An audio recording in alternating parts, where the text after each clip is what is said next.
بزرگ بھی آپ نے نام سنا ہوگا، بشر حافی۔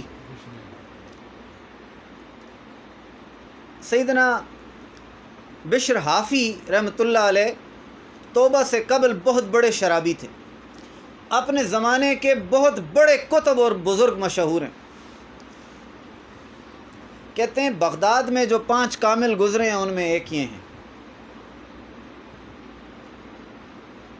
آپ رحمۃ اللہ علیہ ایک مرتبہ شراب کے نشے میں دھت کہیں جا رہے تھے، رستے میں ایک کاغذ پر نظر پڑی جس پر بسم اللہ الرحمن الرحیم لکھا ہوا تھا۔ آپ رحمۃ اللہ علیہ نے تعظیماً اٹھا لیا، پھر بازار سے عطر خریدا اور اس پر لگایا، اب ہے نشے میں، پھر اسے ایک بلند جگہ پر ادب سے رکھ دیا، اونچی جگہ پر۔ اسی رات ایک بزرگ نے خواب میں سنا کہ کوئی کہہ رہا ہے جاؤ بشر سے کہہ دو کہ تم نے میرے نام کو معطر کیا، اس کی تعظیم کی، اسے بلند جگہ پر رکھا، ہم بھی تمہیں پاک کریں گے، ہم بھی تمہیں پاک کریں گے۔ ان بزرگ نے دل میں سوچا کہ بشر تو شرابی ہے، مشہور شرابی ہے، شاید مجھے کوئی غلط فہمی ہوئی ہے، کوئی خواب میں مجھے کوئی غلطی ہوتی ہے۔ چنانچہ انہوں نے وضو کیا، نفل پڑھے، سو گئے۔ دوسری اور تیسری بار بھی یہی خواب دیکھا، یہ بھی سنا کہ ہمارا یہ پیغام بشر ہی کی طرف ہے، جاؤ انہیں ہمارا پیغام پہنچا دو۔ چنانچہ وہ بزرگ رحمۃ اللہ علیہ بشر حافی رحمہ اللہ کی تلاش میں نکل پڑے۔ ان کو پتہ چلا کہ وہ شراب کی محفل میں ہیں، شرابی نے شراب خانے میں ہونا ہے۔ اب وہ شرم بھی آئے، لیکن آرڈر کدھر سے آیا ہے؟ ادھر پہنچے اور بشر کو آواز دی، لوگوں نے بتایا وہ تو نشے میں بدمست ہے۔ انہوں نے کہا انہیں جا کر کسی طرح بتا دو کہ ایک آدمی آپ کے نام کوئی پیغام لایا ہے اور وہ باہر کھڑا ہے۔ کسی نے جا کر اندر خبر دی۔ سیدنا بشر حافی رحمہ اللہ نے فرمایا اس سے پوچھو کس کا پیغام لایا ہے۔ اب ظاہر نشے میں ہے اور اندر محفل ہے، محفل میں بندہ باہر کوئی بلائے تو کدھر جاتا ہے، کس کا پیغام لایا ہے؟ دریافت کرنے پر وہ بزرگ فرمانے لگے اللہ تبارک و تعالیٰ کا پیغام لایا ہوں۔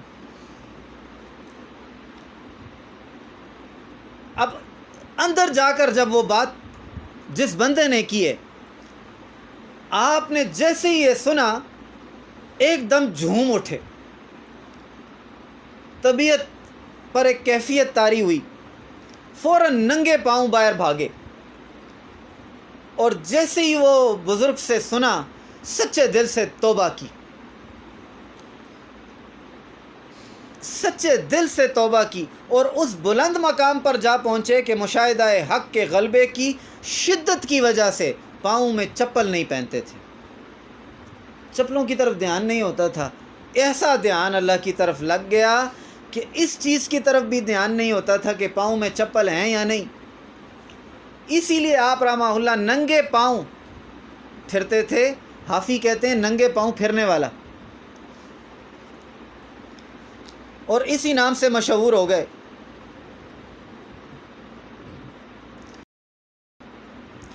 سیدنا بشر حافی وہ تو ہمیشہ ننگے پاؤں چلتے تھے، تو جب تک آپ بغداد شریف میں رہے زندہ، جب تک آپ بغداد شریف میں چلتے پھرتے تھے، کسی چوپائے نے رستے میں گوبر نہ کیا۔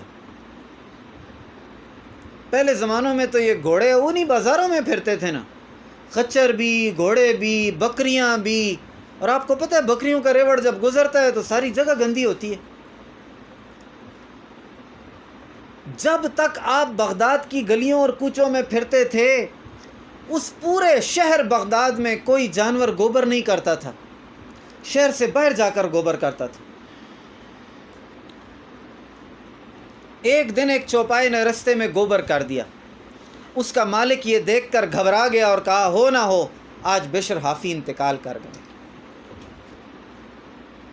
ورنہ یہ جانور کبھی بھی رستے میں گوبر نہ کرتا۔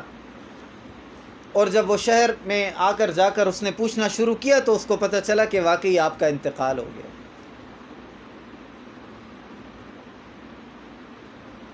انہی سے متعلق ایک اور روایت ہے، کیونکہ یہ ساری بات بسم اللہ کے حوالے سے ہو رہی ہے اور ان کو ولایت بھی بسم اللہ الرحمن الرحیم سے ملی ہے، اسی لیے سناتا ہوں کہ سیدنا بشر حافی رحمہ اللہ کو انتقال کے بعد قاسم بن منبع نے خواب میں دیکھ کر پوچھا ما فعل اللہ بک، اللہ تبارک و تعالی نے آپ کے ساتھ کیا معاملہ فرمایا؟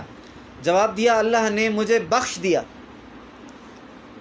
اور ارشاد فرمایا کہ تم کو بلکہ تمہارے جنازے میں جو شریک ہوئے ان کو بھی میں نے بخش دیا۔ میں نے عرض کیا یا عز و جل مجھ سے محبت کرنے والوں کو بھی بخش دے، تو اللہ عز و جل کی رحمت جوش میں آئی اور فرمایا قیامت تک جو تم سے محبت کرے گا میں نے اسے بھی بخش دیا۔ اب یہ زور کہاں سے آیا ہے؟ یہ زور کہاں سے آیا ہے؟ بسم اللہ الرحمن الرحیم سے۔